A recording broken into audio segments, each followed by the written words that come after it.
नमस्कार, स्वदेश विशेष देख रहे हैं आप। मैं हूं आपके साथ प्रशांत पांडे और आज बात रुपए की गिरावट की। आखिर इस गिरावट में कहां है आफत और कहां है राहत, इन सारे पहलुओं पर हम आज चर्चा करेंगे। और इन सारे पहलुओं को चर्चा करते वक्त हमारी कोशिश है कि आपको आसान भाषा में इसके मायने समझाएं और इसकी चिंताएं भी समझाएं और आखिर समाधान क्या है, आगे स्थितियां कैसी हैं, आउटलुक क्या है, इसके बारे में भी आपको नजरिया देंगे। और आज हमारे साथ खास मेहमान भी इसमें जुड़ेंगे। दरअसल भारतीय रुपए की हालत ने एक बार फिर चिंता बढ़ा दी है। डॉलर के मुकाबले रुपया लुढ़क कर 90 रुपए प्रति डॉलर के नीचे पहुंच चुका है। इसका अब तक का सबसे निचला स्तर है। ये सबसे बड़ी चिंता यह है कि इतनी बड़ी गिरावट ऐसे वक्त में देखने को मिल रही है जब देश ने हाल ही में जो अपनी दूसरी तिमाही है उसमें शानदार प्रदर्शन किया है। भारत की जीडीपी ग्रोथ 8.2% दर्ज की गई है। एक मजबूत आर्थिक संकेत के बीच रुपए का कमजोर होना, आखिर इसके क्या कंसर्न्स हैं और ये कितना प्रभावित हो रहा है ग्लोबली फैक्टर्स की वजह से और कितना डोमेस्टिकली जो है इस तरह की चिंताएं बढ़ रही हैं, और आखिर इस गिरावट की वजह क्या है, इन सारी चीजों को समझेंगे और आपके सामने आज चर्चा में इन सारे पहलुओं को सामने रखेंगे।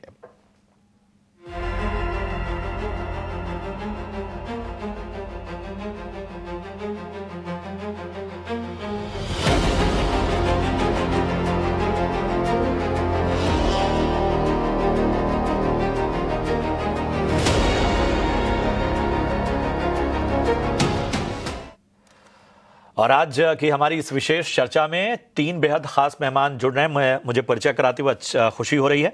डॉक्टर अजय सहाय साहब हमारे साथ इस चर्चा में हैं, डायरेक्टर जनरल और सीईओ फियो से। Thank you so much doctor Sahay, एक बार फिर से आपका हमारे साथ चर्चा में जुड़ने के लिए। हमारे साथ जानी मानी इकोनॉमिस्ट पूजा मेहरा जुड़ चुकी हैं। पूजा, थैंक यू सो मच अपना कीमती समय देने के लिए। और हमारे साथ हर्षल धीरवानी हैं जो कि आईमा एमएसएमई मेंबर हैं। Thank you so much Harshal, आपका भी इस चर्चा में अपना कीमती समय देने के लिए। तो डॉक्टर सहाय, सबसे पहले मैं चर्चा की शुरुआत आपसे ही कहूँगा। और जिस तरह से हमने तमाम आंकड़े देखे, जब इस तरह के आंकड़े आते हैं, रुपया जब रिकॉर्ड निचले स्तरों पर आता है तो चिंता बढ़ती है।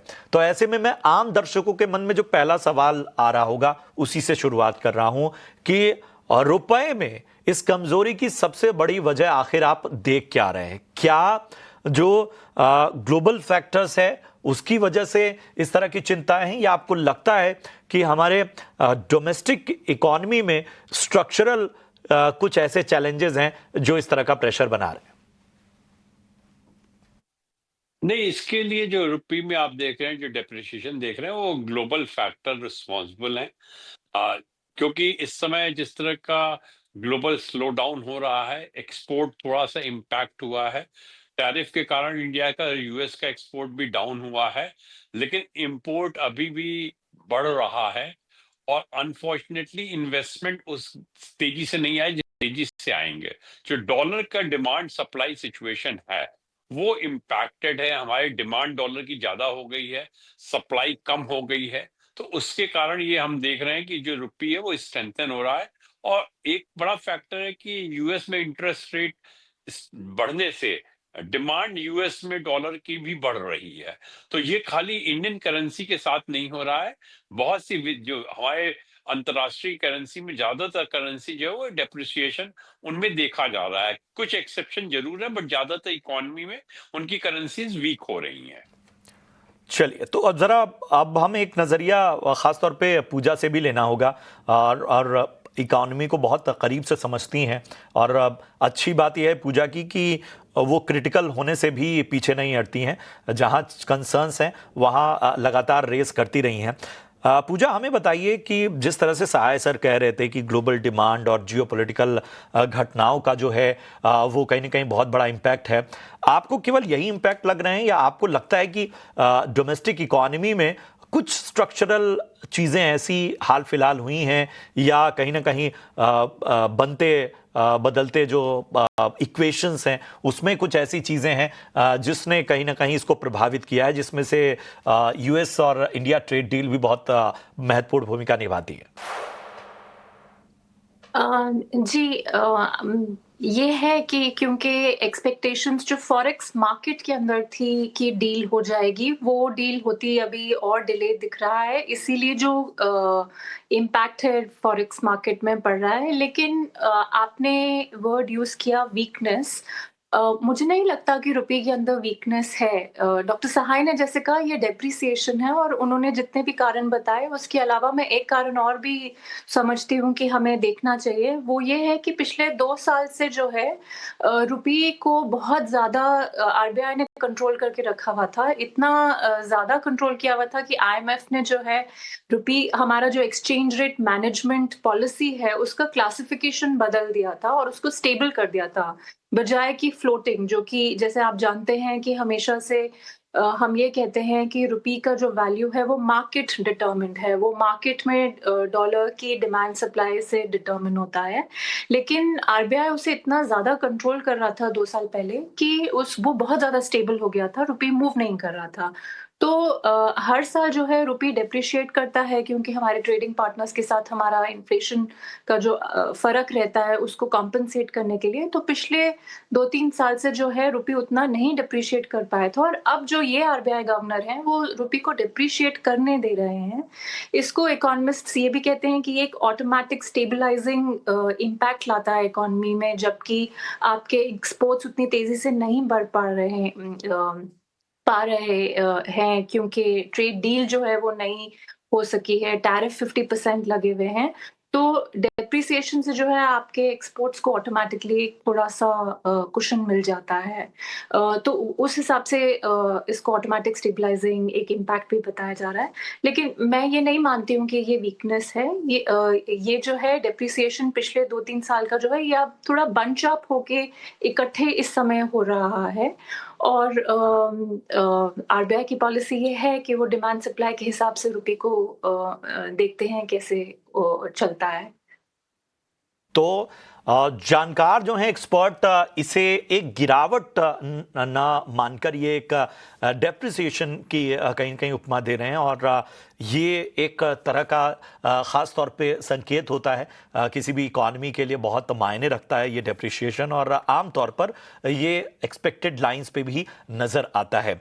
हर्षल, हमें ही बताइए कि जाहिर सी बात है सीधा जो ताल्लुक होता है और ख़ासतौर पे इंपोर्ट एक्सपोर्ट में वो सीधा इंडस्ट्री का होता है। हम शायद नंबर्स, आंकड़े, जीडीपी इन सब से अलग हमें बहुत ही सूक्ष्म तरीके से देखना होगा कि इंडस्ट्री इसको किस तरह से इस पर रिएक्ट कर रही है या उस पर किस तरह का प्रभाव पड़ रहा है। आप बताइए ये जो डेप्रिसिएशन कह लीजिए, गिरावट कह लीजिए, इसका किस तरह का तमाम सेक्टर्स पर आप इम्पैक्ट देख रहे हैं, किस तरह की कोई चिंता अगर आपको नजर आ रही है तो उसको भी कहीं ना कहीं हाईलाइट करें।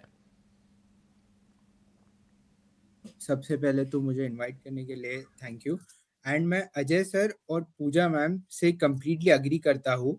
जैसे कि अजय सर ने कहा कि डेप्रिसिएशन है, राइट, पूजा मैम ने भी कहा एक गिरावट है, पर द थिंग इज कि ये थोड़े समय के लिए है और हम आईमा एमएसएमई ये इसमें 3 बड़े कारण देखती है।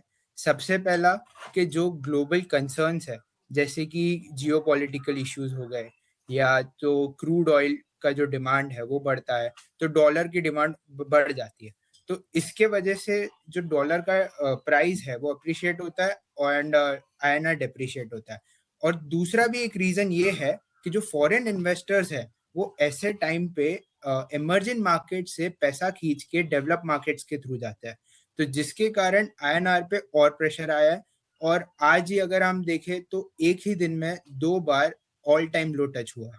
सो ये एक रीजन, ये एक बात है। एंड सेकेंडली जो यूएस इंडिया की ट्रेड डील है वो मुझे पर्सनली लग रहा है कि बहुत ज्यादा पॉजिटिव होगा रुपये के लिए। तो हम नेक्स्ट फाइनेंशियल ईयर या जनवरी एंड तक रुपये में वापस थोड़ा अप्रिशिएशन देख सकते हैं, बट एज ऑफ नाउ इतना कुछ टेंशन नहीं है। And the thing is MSME में जो इम्पोर्टर्स है प्राइजेस उनको थोड़ा प्रॉब्लम है बिकॉज उनके ऑपरेटिंग मार्जिन बहुत कम होता है और उसमें भी जैसे रुपी का प्राइस जैसे यूएसडी अप्रिशिएट होता है तो उनके प्रॉफिट मार्जिन और कम हो जाते हैं। बट टाइम की बात है, थोड़े टाइम बाद सब नॉर्मल हो जाएगा। And RBI at present exporter को चांस दे रही है टू बैलेंस द इकोनॉमी। कि अगर इम्पोर्टर्स को प्रॉब्लम हो रहा है इंपोर्ट करने में, उनको थोड़ा एक्सपेंसिव पड़ रहा है इंपोर्ट करने में, तो वो at the same time exporters को ज्यादा टाइम मिल रहा है, ज्यादा पैसे मिल रहा है। सो वो भी एक है कि RBI is trying to balance, and plus RBI ने पिछले महीने 88.80 बहुत टाइम तक प्रोटेक्ट किया हुआ था, बट अभी उन्होंने पूरा मार्केट के डिमांड और सप्लाई पे छोड़ दिया है। चलिए हर्षल, चूंकि आपने मार्जिन और एक इंपोर्ट एक्सपोर्ट इम्बैलेंस का भी प्रश्न उठाया, तो इसी से जुड़ा मेरा अगला सवाल आपसे रहेगा, और ख़ासतौर पे ज़रा एक अनुमान बताइएगा। मैं आऊँगा आपके पास और समझने की कोशिश करूँगा कि ये एक्सपोर्ट इंपोर्ट का जो बैलेंस है या इम्बैलेंस कह लीजिए, जो भी चीज़ें अभी कहीं ना कहीं एक बेचैनी पैदा कर रही हैं, ये नुकसान का दायरा क्या? अगर कुछ उस नुकसान के अनुमान के बारे में भी आप राय दे पाएंगे तो ज़्यादा बेहतर होगा। मैं आऊँगा आपके पास सेकेंड राउंड ऑफ सवालों के साथ। अजय सर, मैंने एक चीज़ जो सबसे इम्पॉर्टेंट रेखांकित की, भारत यूएस ट्रेड डील, मतलब एक ऑप्टिमिज्म तो पैदा किया इसने, लेकिन इसकी जो देरी है ना, वो भी एक बहुत बड़ा फैक्टर मानी जा रही है। क्या ये एक फैक्टर है ऐसा जिसको कहीं ना कहीं हमें नजरअंदाज नहीं करना होगा?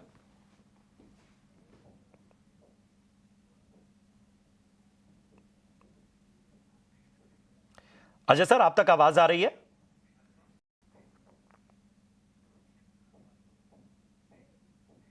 देखिए, आप अगर इंडिया यूएस के ट्रेड डेटा को देखिए, तो कई सालों से इंडिया का यूएस के साथ जो एक्सपोर्ट है लगातार बढ़ रहा था।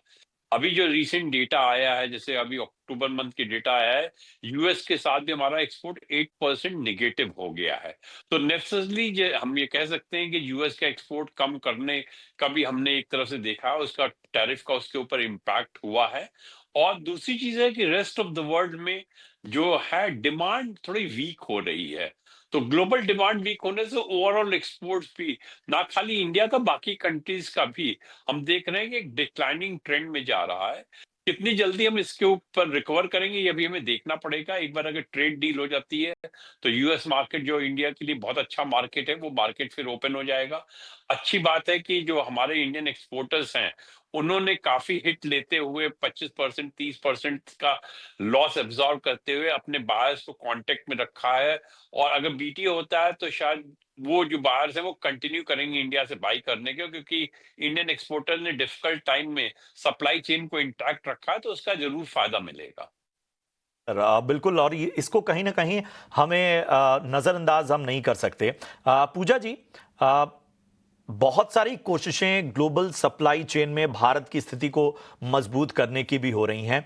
आप हमें बताइए कि ये जो तमाम प्रयास हैं, या हाल फिलहाल जितनी डेवलपमेंट्स आई हैं, या जो भारत को जो स्टांस है खासतौर पे इस बदलते मॉडर्न डिप्लोमेसी में, इसे कितना बेहतर मान रही है? आपको लग रहा है कि यहाँ पे भी कहीं ना कहीं हमें ज्यादा सुधार की आवश्यकता है? नहीं, मेरे ख्याल से अच्छी कोशिश चल रही है। जो ग्लोबल कंडीशंस है वो ग्लोबल कंडीशंस है। प्रेसिडेंट डोनाल्ड ट्रंप की वजह से जो इंटरनेशनल स्थिति है उसको कोई और कंट्रोल नहीं कर सकता है। मेरे ख्याल से इंडिया उसको सही ठीक तरह से रिस्पॉन्स कर रहे हैं। हमारी नेगोशिएशन यूएस से भी जारी है, और कंट्रीज जिनके साथ एफटीए हो सकते हैं, या ईयू है, उनके साथ जो एफटीए हो सकता है उसकी कोशिश जारी है, नेगोशिएशंस जारी हैं। यूके के साथ ऑलरेडी साइन कर चुके हैं। तो जिसे कहते हैं कि ऑल्टरनेटिव मार्केट्स या मार्केट्स को डाइवर्सिफाई करने के लिए एक्सपोर्ट मार्केट्स को और ऑप्शंस ढूंढने का काम जारी है। ये सब जो नेगोशिएशंस है, इनमें कुछ टाइम लगता है। जितना टाइम लगता है उसको आप कुछ हद तक ही सिर्फ जो है तेजी ला सकते हैं उसमें। तो मेरे ख्याल से सही पेस पे चल रहा है। इसमें और गुंजाइश ज्यादा तेज करने की अपने इंटरेस्ट को कॉम्प्रोमाइज किए बिना नहीं है। और जो है हमारे डोमेस्टिक सिग्नल्स भी थोड़े बहुत आने शुरू हो गए हैं। जो लेबर कोड आपने देखा है नोटिफाई हुए हैं पिछले हफ्ते नए लेबर कोड जो कि 5 साल से पेंडिंग थे। ये लेबर कोड्स जो हैं इनकी वजह से काफ़ी सारे एफटीए नेगोशिएशंस में मदद मिलेगी क्योंकि कंट्रीज़ चाहती हैं कि हमारे लेबर कोड्स जो हैं आईएलओ के लेबर स्टैंडर्ड्स के साथ अलाइन्ड हों और जो उनकी डिमांड्स थी वो काफ़ी हद तक ये जो लेबर कोड्स हैं ऑल्दो इनका इम्प्लीमेंटेशन स्टेट्स के पास है, लेकिन एटलीस्ट सेंटर की तरफ से एक सिग्नल ये जा चुका है। एक बहुत बड़ी डिमांड थी यूएस नेगोशिएटर्स की एक बहुत बड़ी डिमांड थी क्यूसीओस की। वो आपने देखा कुछ दिन पहले बहुत सारे क्यूसीओस को जो है डीनोटिफाई किया गया है, हटाया गया है। तो धीरे-धीरे आप देख रहे हैं कि जो steps which will culminate into agreements getting signed वो स्टेप्स लिए जा रहे हैं। तो ऑन द होल होना चाहिए, टाइम जितना लगेगा उतना लगेगा। जो चीज़ें हमारे कंट्रोल में हैं वो हम कर रहे हैं, जो चीज़ें हमारे कंट्रोल में नहीं हैं उसको हम कुछ बिगाड़ने के लिए जैसे आपने देखा कि कोई स्टेटमेंट्स ज़्यादा अग्रेसिव या प्रोवोकेटिव नहीं आ रही हैं, तो हम कुछ बिगाड़ भी नहीं रहे हैं। मेरे ख्याल से एक्सपोर्ट्स सिनेरियो जो है ठीक होना लगेगा कुछ टाइम में। बेहतर होगा। और अच्छी चीज़ ये है कि एक जो मतलब मैं सिर्फ भारत की बात नहीं करूंगा, मुझे तो लगता है कि पूरी दुनिया में एक ईज की ओर बढ़ रही, मतलब तमाम जो बड़े देश हैं वो कॉन्फ्लिक्ट से बचने की कोशिश कर रहे हैं। कोशिश हो रही है कि कुछ भी ऐसी पॉलिसीज में कुछ ऐसे सुधार कर दिए जाएं जिससे बात बने ज़्यादा बिगड़े कम। अगर कहीं पे ऐसा लचीलापन, एक फ्लेक्सिबिलिटी चाहे वो भारत की तरफ से आए, चाहे यूएस की तरफ या बाकी अलाइज की तरफ से आए, वो कहीं ना कहीं एक कदम लेने की कोशिश हो रही है। बीच में एक तरह की रिजिडनेस आ गई थी, एक तरह का यही लग रहा था कि कोशिश हो रही है कि कॉन्फ्लिक्ट पैदा करके एक तरह का प्रेशर क्रिएट किया जाए और कौन सबसे बड़ा नेगोशिएटर बन जाएगा, इसकी होड़ मची हुई थी। तो उसमें एक कहीं ना कहीं ईज आउट देखने को मिल रहा है। हर्षल, मैं जैसा आपको पहले भी बोला, आमतौर पे जब इस तरह की परिस्थितियां आती हैं, जब इस तरह का डिप्रिशिएशन दिखता है या इंपोर्ट एक्सपोर्ट पर इस तरह का असर दिखता है, तो आप सभी लोग नुकसान का भी आकलन करते होंगे या किसी तरह का दबाव का भी आकलन करते होंगे। ये दबाव कितना दिख रहा है आपको? सर, हम आईमा एमएसएमई को रिप्रेजेंट कर रहे हैं, तो हमने जितने भी अभी माइक्रो स्मॉल मीडियम एंटरप्राइजेस से बात की है, तो उन्होंने कहा है कि तकरीबन 5% या 10% के बीच का नुकसान वो देख रहे हैं। एंड प्लस प्रॉब्लम क्या होता है कि जब वो रॉ मटेरियल्स इंपोर्ट कर रहे हैं दूसरे देशों से और उनको वो जब महंगा पड़ता है, तो वो डोमेस्टिक मार्केट में भी उनको ज्यादा प्राइस पे बेचना पड़ता है। एंड प्लस तभी डोमेस्टिक मार्केट में जो कंपटीशन है उसको भी केटर करना है, तो कहीं ना कहीं उनका लॉस होता है। तो वो उनका ये मानना है कि 5 से 10% का नुकसान हो सकता है। ये एक अनुमान है जो इंडस्ट्री को कहीं ना कहीं इम्पैक्ट करता है।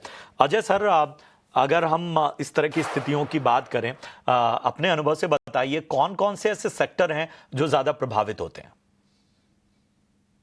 देखिए, अगर जिस तरह की करेंसी का डेप्रिसिएशन होगा तो जो हमारे इंपोर्ट रिलेटेड सेगमेंट है उनके ऊपर जरूर उसका प्रभाव आएगा। अच्छी बात यह है कि oil prices, global oil prices demand कम होने से सबड्यूड है, बट अगर हम इंडियन रुपी में उनको कन्वर्ट करेंगे तो उनकी वैल्यू बढ़ेगी। हम बहुत कुछ इलेक्ट्रॉनिक्स इक्विपमेंट और टेलीकम्युनिकेशन इक्विपमेंट इंपोर्ट कर रहे हैं, उनके ऊपर पड़ेगा। बहुत से हम रॉ मटेरियल इंपोर्ट करते हैं तो उनकी प्राइस भी रुपी टर्म में महंगी होगी। क्योंकि अगर हम डेप्रिसिएशन को देखें, जहां एक तरह से वो एक्सपोर्ट्स को लिए पॉजिटिव, वहीं वो इंपोर्ट्स के लिए नेगेटिव है, क्योंकि इंपोर्ट की वैल्यू जो इंडियन रुपीज में बढ़ जाती है। तो जहां भी इंडिया का इंपोर्ट हो रहा है वो इंपोर्ट जरूर थोड़ा कॉस्टली होगा।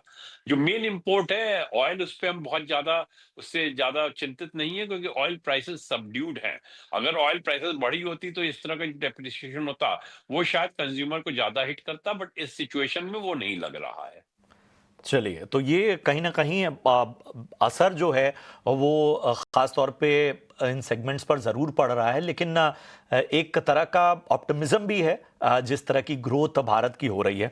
पूजा, ज़रा मैं अगर ग्लोबली जो चीज़ें हैं, ख़ासतौर पे यूरोप और अमेरिका, दो बड़े मार्केट्स की अगर हम बात करूं, एक तो इनकी एक बड़ी धीमी आर्थिक रिकवरी हो रही है, ये कंसर्न के तौर पे देखा जा रहा है।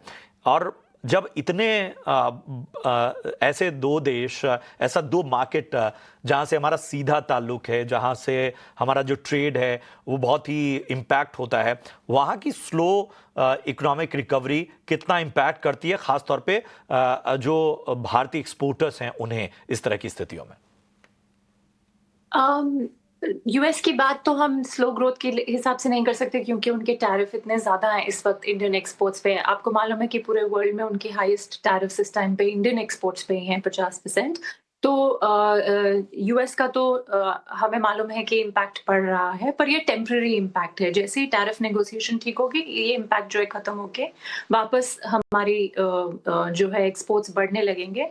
और उस टाइम पे और इस टाइम पे ईयू दोनों मार्केट्स में हमारे एक्सपोर्ट्स तेजी से बढ़ सकते हैं, इसीलिए क्योंकि जो है हमारे अभी भी मार्केट शेयर वहाँ पे काफ़ी कम है। तो ऑल्दो उनकी इकोनॉमीज़ की ग्रोथ उतनी तेज़ नहीं है जितनी डेवलपिंग वर्ल्ड में होती है, लेकिन फिर भी क्योंकि हमारा अभी मार्केट शेयर उतना ज़्यादा नहीं है, स्कोप बहुत है हमें अपनी मार्केट्स वहाँ बढ़ाने के लिए। दूसरी कंट्रीज़ से मार्केट शेयर लेने की। हमारा इस टाइम पे भी जो है ग्लोबल एक्सपोर्ट्स में शेयर जो है 5% से कम है। तो हमें इस बात की चिंता नहीं करनी चाहिए कि ग्लोबल इकोनॉमी की स्थिति क्या है, वहाँ तेज़ी है कि नहीं, क्योंकि स्लो ग्रोइंग ग्लोबल इकोनॉमी में भी हमारी जो है स्कोप बहुत ज़्यादा है अपने एक्सपोर्ट्स बढ़ाने की।